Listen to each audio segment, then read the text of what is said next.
Nachdem wir 1000 Kilometer über kurvige und einsame Strecken den Hohen Atlas überquert haben und in die magische Abgeschiedenheit der Sahara eingetaucht sind, ist es Zeit, Richtung Westen zu reisen. Wir verlassen Mamit, diesen einmaligen Ort, der uns beide verzaubert hat.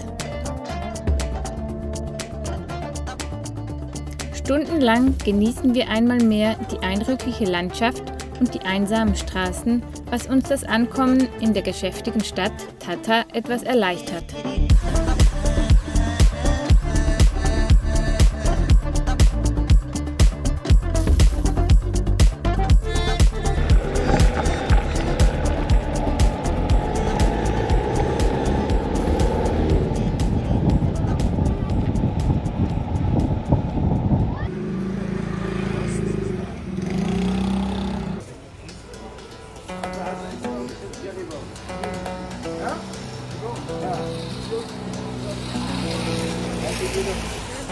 Einkaufen in Marokko funktioniert ein bisschen anders, als wir uns das gewohnt sind.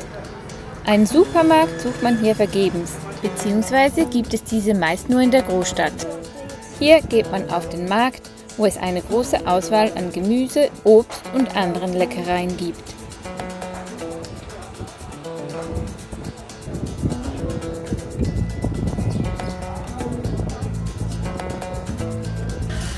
Meist gibt es mehrere Händler, die das Gleiche anbieten. Dann sucht man sich einfach den mit dem besten Preis aus oder den, von dem man meint, er hätte die besten Produkte.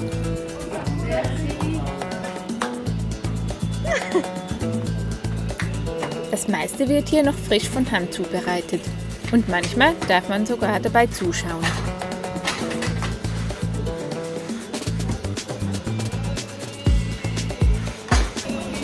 Fladenbrot auf heißen Steinen gebacken.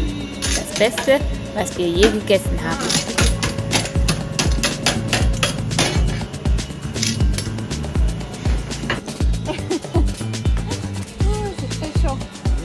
Merci. Merci, au revoir.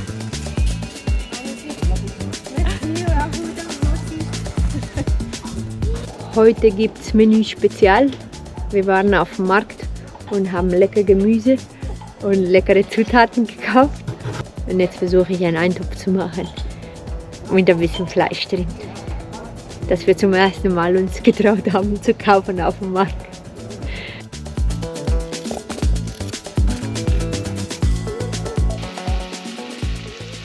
Drei Stunden später haben wir was zu essen. Befrastel Hanut gibt's. Und es ist mega lecker. Und ist ganz lecker.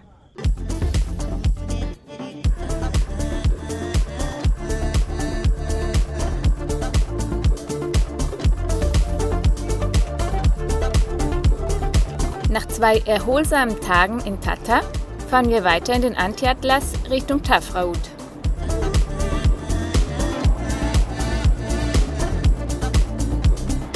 Auch dieses Mal führt uns der Weg dorthin durch immer wieder ändernde Landschaften und manchmal sogar etwas abenteuerlichen Straßen. Wir nehmen, glaube ich, die R106 jetzt dahin. Tafraout liegt in den Bergen, also im Anti-Atlas.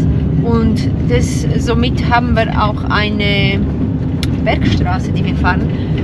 Und wir sind noch nicht nervös, aber ein bisschen nervös, weil die Straße wird wie immer ein bisschen schlechter, dann hat sie wieder gute Abschnitte. Aber es sind halt 70 Kilometer, die man sehr, sehr langsam zurücklegt. Und so dementsprechend halt, ja, darf halt nichts dazwischen sein, wo man gezwungen wird, umzudrehen. Ja, oder eben halt doch dann umdrehen, bevor es zu spät ist. Ja. Weil hier oben wird es nicht so gut, wenn wir stecken bleiben. Hier kommen uns auch Autos entgegen und das spricht eher dafür. Willst du ihn anhalten? Das ist ein Tourist. Weißt du, dann fragen wir doch. Mal winken mal. C'est bien la route? La route est bien? Oui. Ouais? Oui. Avant de rejoindre la grande route, la route du Gherme, il y aura un peu de trou par endroit. Ah, mais c'est bien. d'accord. Oui? Même chose. Même chose, oui. Oui. D'accord, parfait. Merci beaucoup, bonne journée, bonne route. Super, jetzt haben wir ein Also bisschen... war ein super Französisch auf der Kamera. Das war jetzt Telefonat.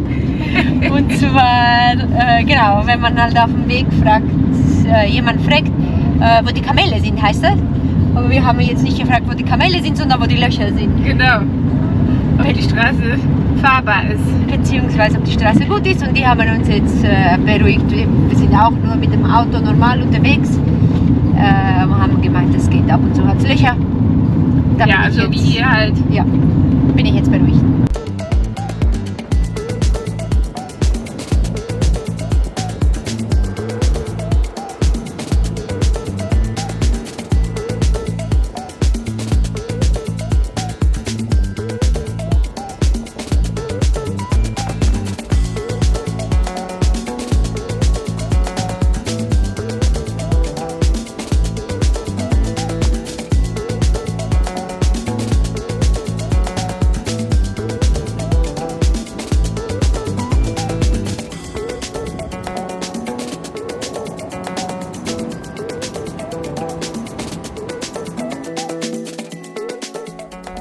Wir sind in Tafraout auf 1100 Metern und der Platz, wo wir hier stehen, wird von der Stadt für Camper zur Verfügung gestellt und kostet 15 Dirham, also umgerechnet etwa 1,50 Euro.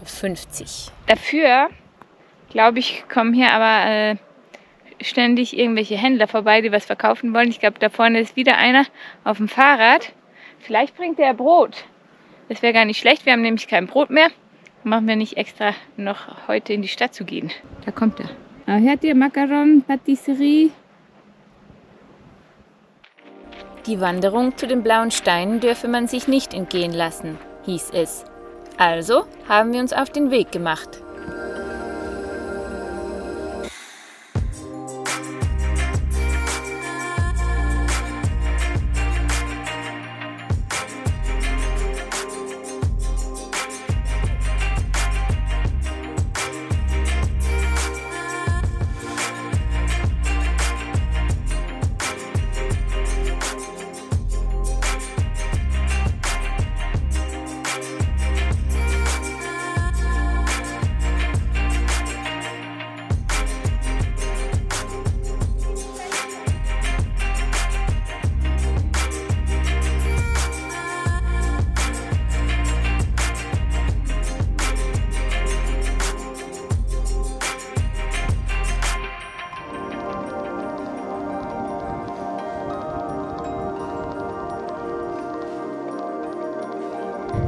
Das sind jetzt diese blauen, gelben und rosanen Steine. Ich glaube, die hat irgendjemand einfach mal angemalt und gesagt, das ist Sightseeing. Geht das angucken und dann, macht man das. Aber mir gefällt die Landschaft eigentlich besser als die Steine, die angemalten. Ja.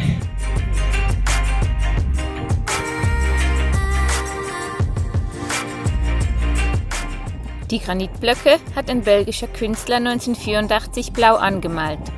Beeindruckt hat uns aber vielmehr die spannende Landschaft.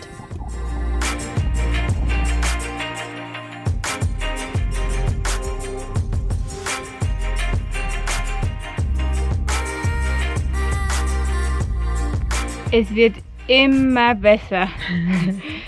Wir genießen hier die atemberaubende Aussicht und plötzlich stehen 2 Gazellen vor uns.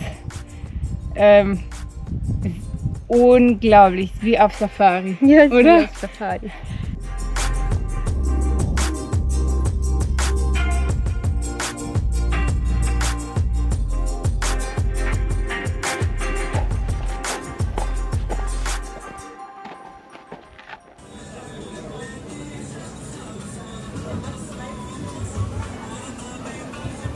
Zurück in Tafraout ist uns der gut besuchte Stand mit frittiertem Fisch aufgefallen, wo man die Portion kiloweise bestellt und entweder mit nach Hause nimmt oder im kleinen Stübchen vor Ort verspeist.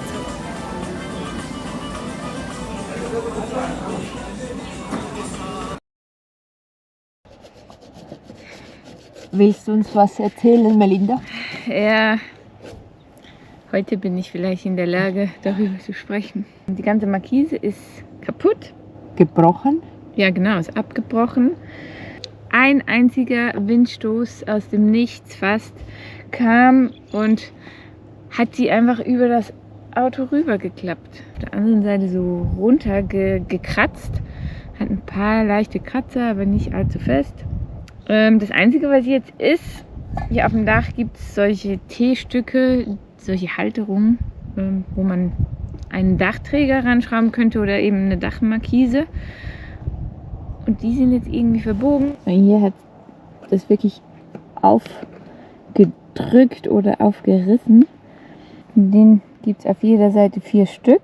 3 davon sind beschädigt. Melinda putzt jetzt die Stellen, damit wir das verkleben können. Nach langer Recherche im Netz haben wir gemerkt, dass diese Pilzköpfe draufgeschweißt sind und somit wahrscheinlich kein Problem entsteht beim Auto. Die Markise ist leider nicht mehr zu retten. Nebst den gebrochenen Stellen ist sie auch komplett verbogen.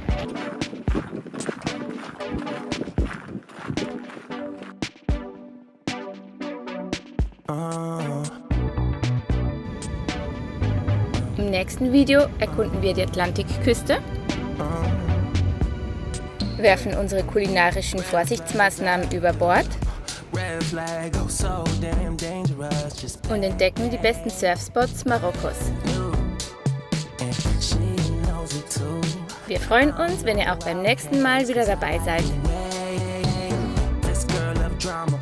She ever loved any other exes, reckless, hard to resist, and I ain't no exception. It's a car giving gifts with a loaded weapon.